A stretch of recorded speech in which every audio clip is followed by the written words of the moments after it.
pribadi yang terkasih di dalam Praise and Worship bersama dengan para romo di Puspa Samadi Keuskupan Agung Jakarta. Dan Romo Wilfried akan secara lebih dalam dengan renungan-renungannya bagaimana kita punya kasih dan minta Tuhan Yesus mengajari kita arti untuk kasih itu sendiri sebagai wujud nyata pertobatan kita di masa Advent ini. Romo Wilfried. Bapak Ibu saudara-saudara sekalian, senang sekali hari ini kita sudah memasuki minggu ketiga Advent yang kita sebut sebagai Minggu Advent Gaudete. Bacaan hari ini semakin dekat ke Natal.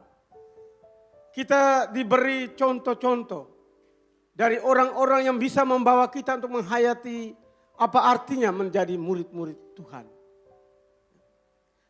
Hari ini kita diberi dua contoh manusia unggul. Mengapa saya bilang manusia unggul? Kalau manusia hebat banyak. Hebat karena berprestasi di bidang apa saja. Hebat karena harta kekayaan yang dimiliki. Tapi orang unggul itu sedikit sekali. Orang unggul artinya orang yang mendapatkan segala sesuatu sudah mencapai kepenuhannya dan keluar dari dirinya sendiri. Kalau kita dengar dalam pembicaraan sehari-hari orang bilang, orang yang sudah selesai dengan dirinya sendiri. Kalau dia berpikir, dia tidak lagi berpikir tentang dirinya sendiri.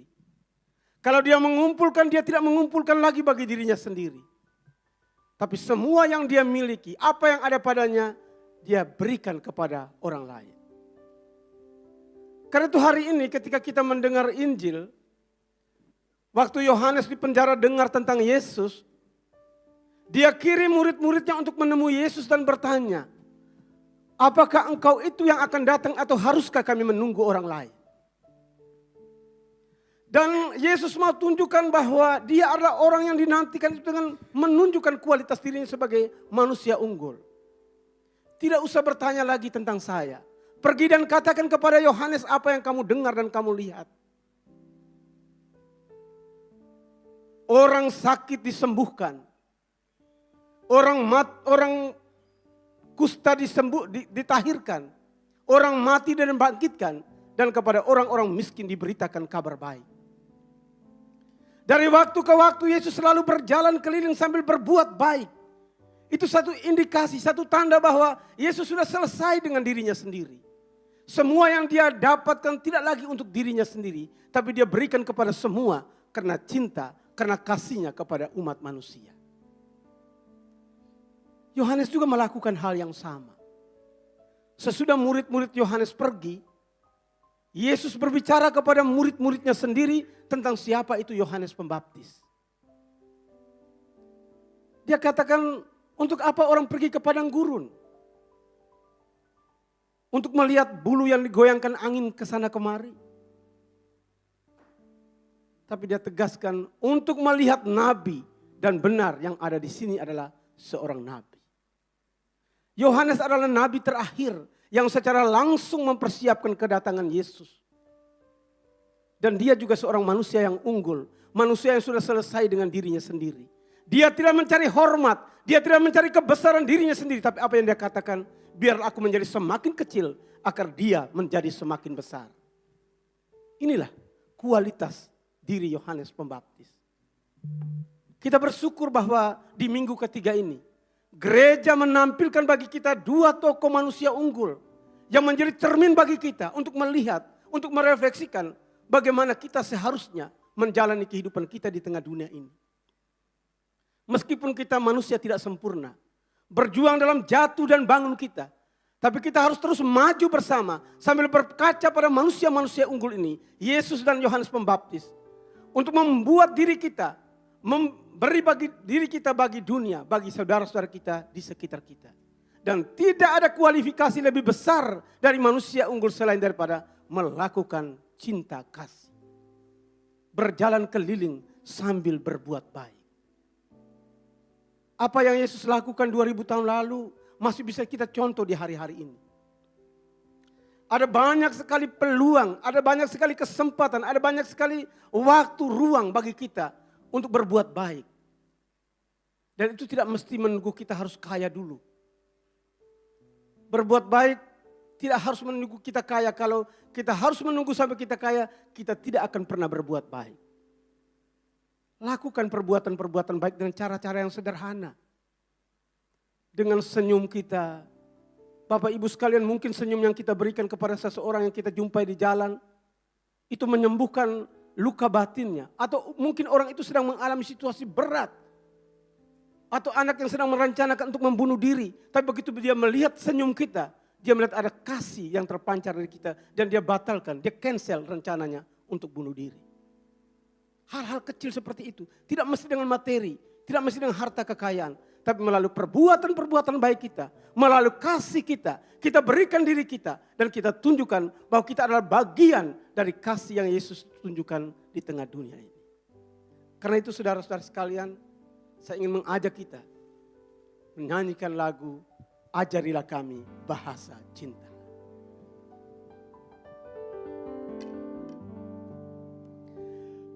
Ajarilah kami bahasa cintamu, agar kami dekat padamu.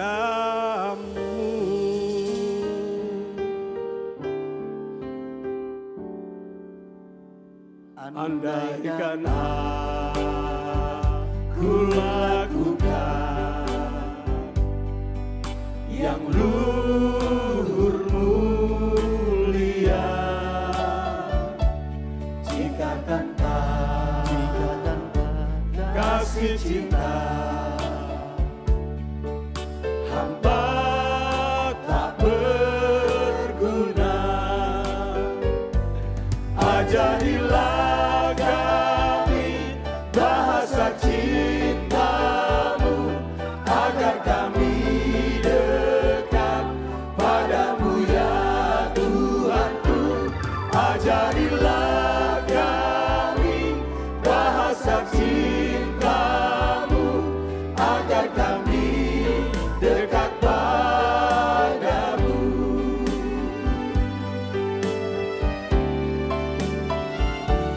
Andaikan aku pahami bahasa semua, hanyalah bahasa cinta, kunci tiap hati. Ajarilah kami bahasa cintamu, agar kami dekat padamu ya Tuhanku. Ajarilah kami bahasa cintamu, agar kami dekat padamu. Saudara-saudari terkasih, Tuhan Yesus mengajak kita pada hari-hari ini.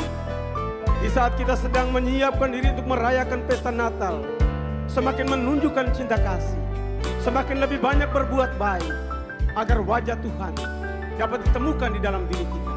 Kemanapun kita pergi, kita memancarkan wajah Tuhan, dan kebaikan-kebaikan yang Dia lakukan, kita ulangi terus-menerus dalam kehidupan kita. Cinta itu lemah lembut, sabar sederhana. Cinta itu murah hati, rela menderita. Ajarilah kami bahasa cintamu, agar kami dekat padamu ya Tuhanku. Ajarilah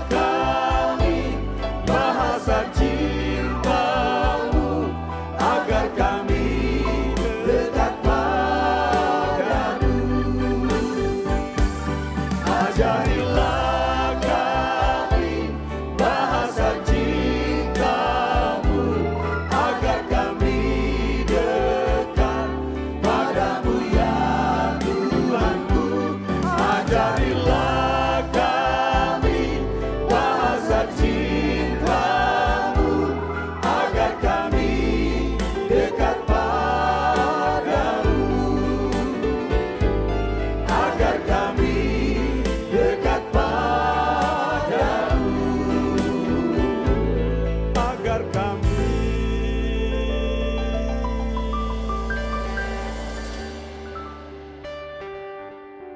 dekat padamu.